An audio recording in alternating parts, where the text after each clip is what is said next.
Vitamins, minerals, fibre எக்கச்சக்கமா இந்த இன்கிரீடியன்ட்ல இருக்குங்க. கண்டிப்பா இந்த இன்கிரீடியன்ட்ட வாரத்துல ஒரு நாள் உங்க டயட்ல சேர்த்துக்கோங்களேன். நல்ல ஒரு ஹெல்த்தியான லைஃப் ஸ்டைல் நீங்க வாழலாம். என்ன இன்கிரீடியன்ட்டா?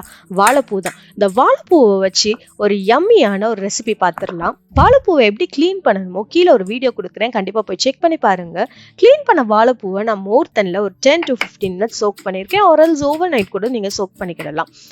சோக் பண்ண இந்த வாழைப்பூவை நான் நல்லா ஃபைனாக சாப் பண்ணி எடுத்துக்கிறேன். சாப் பண்ண வாழைப்பூவை நம்ம மஞ்சள் தண்ணியில் கொஞ்சம் ஒரு 10 மினிட்ஸ் நம்ம குக் பண்ணி எடுத்துக்கிடலாம். சைடில் அது நல்லா கொதிச்சு வரட்டும். கொதிச்சு வந்த உடனே நம்ம ட்ரெயின் அவுட் பண்ணிடலாம். நல்லா அந்த வாழைப்பூவில் இந்த தண்ணி எல்லாம் ட்ரெயின் அவுட் பண்ண பிறகு ஒரு கடாயில் எண்ணெய் ஊற்றி கடுகு உளுந்து தாளிச்சு வர மூச்சில் பொரிஞ்சு வர மூச்சில் கொஞ்சம் வெங்காயமும் மிளகாவும் ஆட் பண்ணி வெங்காயம் நல்லா கோல்டன் ப்ரௌனாக நம்ம குக் பண்ணிப்போம்.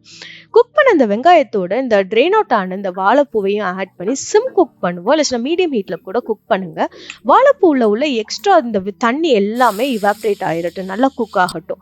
இந்த ஸ்டேஜில் நான் கொஞ்சம் உப்பையும் ஆட் பண்ணிக்கிறேன். நல்லா தாளிச்ச பிறகு அந்த தண்ணியெலாம் ட்ரெயின் அவுட் ஆன பிறகு ஃபைனலாக நல்லா துருவின தேங்காவையும் போட்டு இறக்குனீங்கன்னா ஒரு சாம்பார் சாதத்தோடையோ சுடுசோரோடையோ வச்சு சாப்பிடுங்களேன். நல்ல யம்மியாக நல்லா சூப்பராக இருக்கும். கண்டிப்பாக செஞ்சு பார்த்துட்டு உங்கள் ஃப்ரெண்ட்ஸோடய இந்த ரெசிபியை ஷேர் பண்ண மறந்துடாதீங்க.